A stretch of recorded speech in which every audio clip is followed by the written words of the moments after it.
Speaking of celebrating the beginning, did you all hear about Alexis O'Quinn?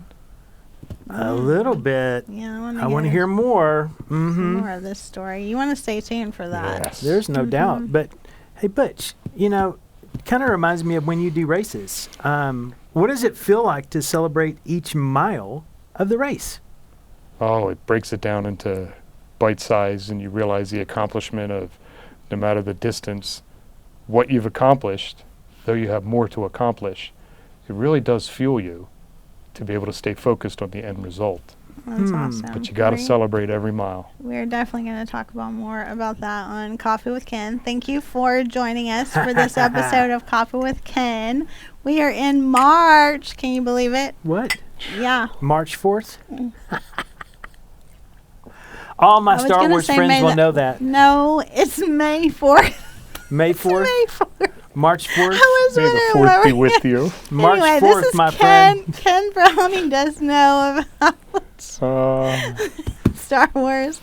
Ken Brown, CEO, and we're with General Manager Butch McCracken. I'm Dr. April Brown, Executive Vice President of Coaching, and we're so glad to have you on Yes, we this episode are. of Coffee with Ken. Each of the people that join us every single week, we love hearing from them. And we want to hear more about that. We love hearing the stories of our clients Yes. as well. We're going to talk about that at the end here. But we want to talk more about that. But you were talking about that, about celebrating each mile marker. And it really gives you, and even the beginning, like celebrating the beginning. I remember y'all had something when y'all did a race in South Padre. And you were doing a reel of like before and after.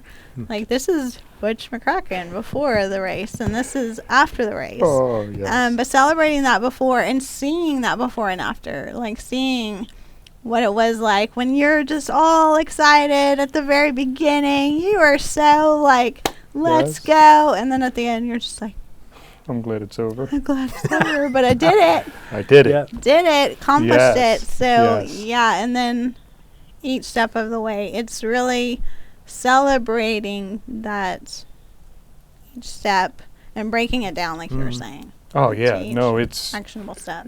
you're right. The beginning, you're just full of excitement.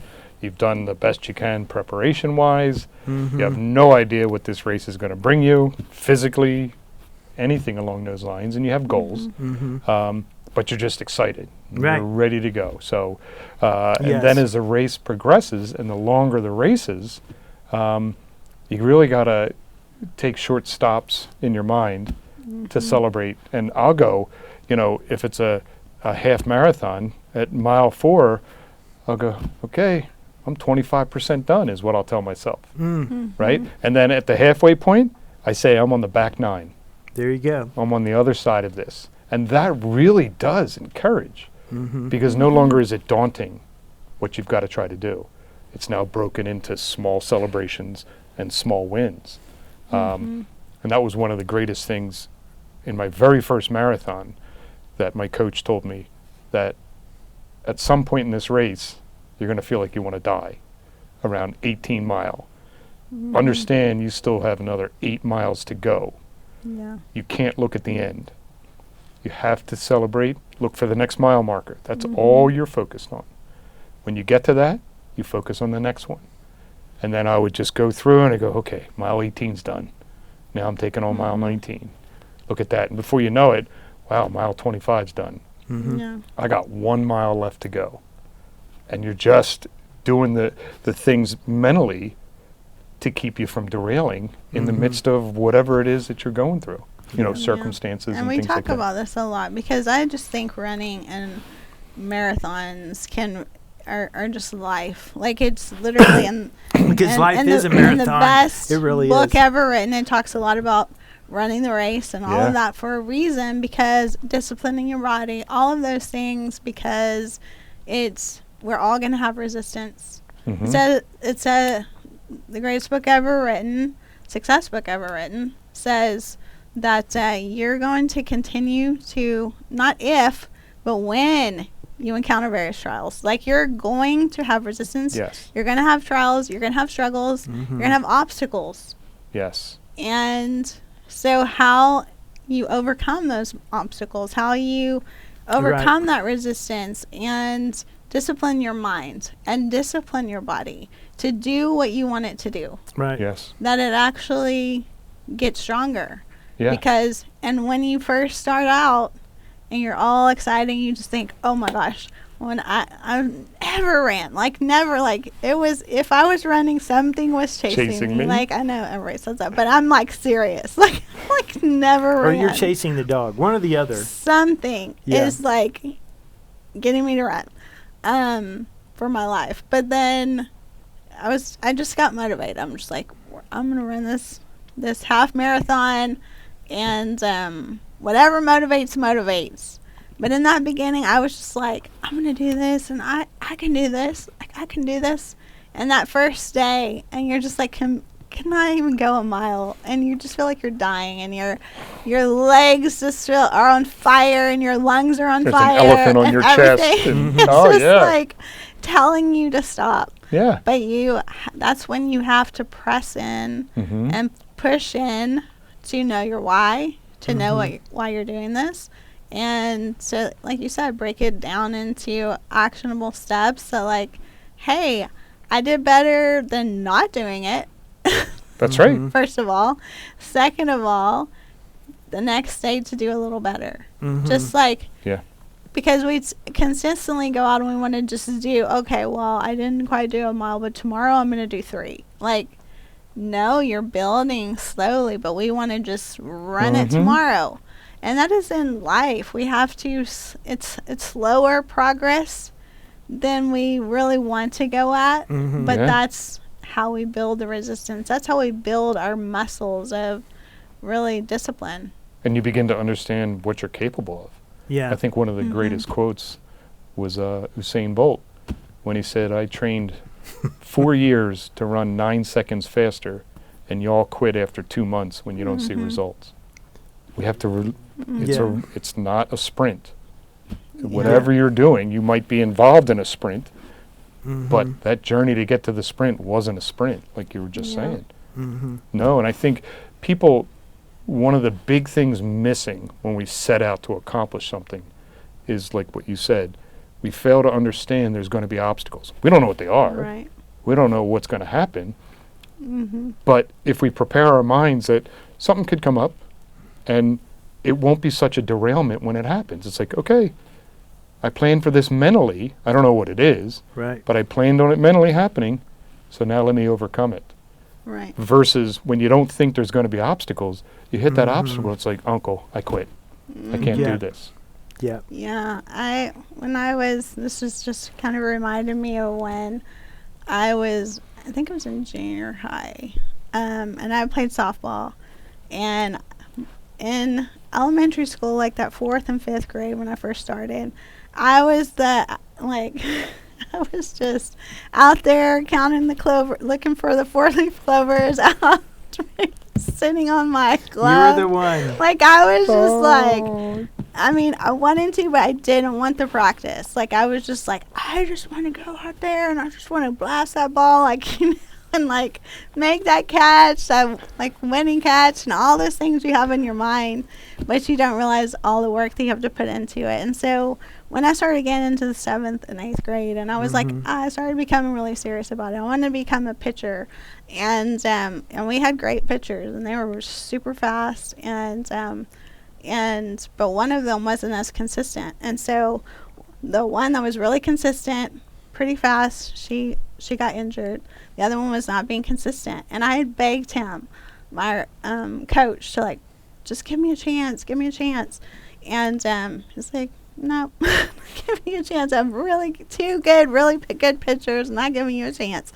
And but every day I would go and just practice against a tree, because I would ask people to practice with me. Never practice. So I just marked a thing on a tree, went out every day, started pitching, and I would just try to get 3 strikes in a row. And when I did, I would not go in. Sometimes getting dark until I get that 3 in a row. And then the next day I would get 4 in a row. The next day 5 in a row. And then I started getting, when I would get them pretty consistent, hitting the target, I would start getting faster. I would start watching the other pitchers, like how they were doing, what their movements were, because I was really coaching. My coach wanted to give me a chance, like, no, it's really giving me a chance. some people would give me some tips or whatever. So I just went out there every day. One day the pitcher, she got injured, and then the other one was just not being consistent. Like literally balls, like, or just throwing them way over the catchers. So he's like, my maiden name was Patton. Patton, you're in. Like literally just like that. He's like, Patton, you're in. And so I was like, Okay. this is my chance. I want one chance. And we were behind. Came back from behind. Won the game. Threw two people out. And so like, but that like at such a young age just taught me that you have to decide what you're going to do, but you have to put in the work. No, And it it's so takes true. work ethic, and it Yes. takes mindset. And so at a very young age, I was just like, this is what I know I have to do. So I started setting my mind on the things that I was going to do for my future, and becoming a counselor, and knowing I had to go to college and what that took. And so those are the kind of things that we have to dig deep into what we're going to do, what steps we're going to take to do what we want to do. Yeah.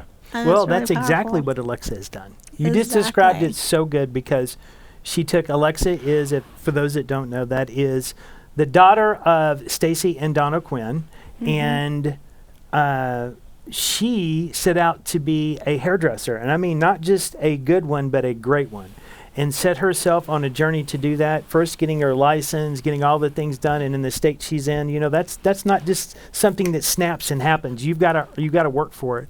And then she went about her work to do this. And then now you're seeing the posts that she has, the people that are attracting, the work she's doing, and all the compliments. And just, it's amazing to see when a young person sets her mind to do something and does just what you did, working, and not just settling for the same old thing, but actually, I'm going to specialize in this. I'm going to help this client with this. And seeing all the people come to her and, you know, But watch. she's learned that through Yes. consistently coming to events and sitting there and applying in Yes. that front row. And her father and mother have both shown her that way of how to have success, Right. of like coming and applying.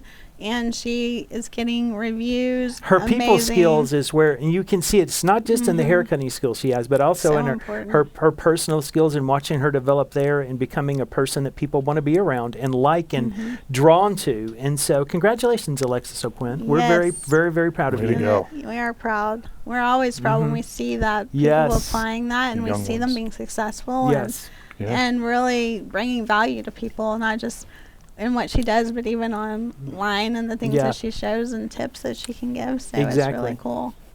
It's Yep. really Yeah. cool. And where you can learn these skills, especially as a young person, it's Yes. like if I had the the story that I just told, and then had these Yes. skills on top of that, I can't even imagine where Right. I could have gone, especially so much faster, with especially people skills. That's always Yep. a thing to learn. But you can learn these skills. You can learn these skills You at too, First yes. Steps to Success, April 25th through the 27th. And that is in Albuquerque, New New Mexico. And it is so beautiful. It is just in this time of year. I mean, this is a destination event. You need to get there a little early, stay a little late, celebrate. You've worked hard. You need to gain some new skill and let process. And I'm giving you an excuse to take a few extra days to have a great vacation on top of that. We want to see you there. Albuquerque is it has become one of our Yeah. clients' favorite places to go. Yeah. And we want to see you there. Also just immersed in a community that really supports and encourages your growth Right. and personal development. So yeah, get your tickets below. Click on Yes. the link. Get your ticket. Also get your room block, because Yes. there's a discount, but it's Gonna it sells expire out fast. and April it 2nd. expires. Get So April be 2nd. sure to Yeah, get it's that. time to get your rooms. Let's Yeah. go.